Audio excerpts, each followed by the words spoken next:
Pompiers, gendarmes, policiers ou prévention routière, tous les acteurs de la sécurité étaient réunis samedi dernier sur le parvis et à l'intérieur d'une grande surface Castelroussine. Une journée de la sécurité intérieure qui se veut être plus qu'une simple vitrine.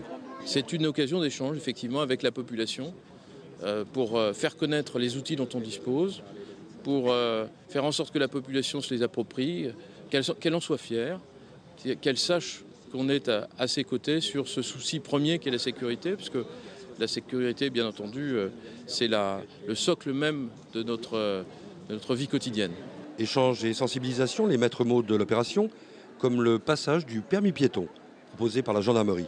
Le permis piéton s'adresse aux élèves de CE2, puis ceux des classes supérieures. Donc il permet de prendre conscience des dangers qu'on peut rencontrer dans la rue, de tous les types de piétons qu'on peut rencontrer aussi.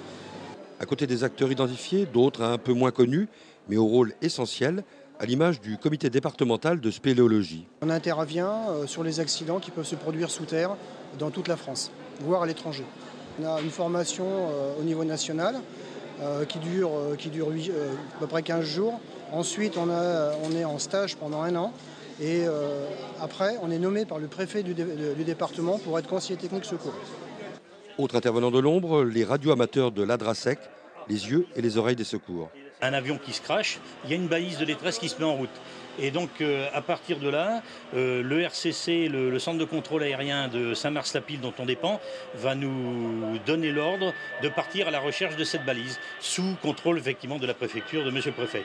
Et donc je vais avoir tout à l'heure des équipes qui vont partir à la recherche de la balise. Et sur la cartographie ici, je vais faire les relevés. Les équipes sont équipées de ce qu'on appelle la SSTV, la Slow Scan Télévision. Ils pourront nous envoyer des photos des équipes en train de rechercher la balise. Beaucoup d'échanges et peut-être à la clé de nouvelles vocations.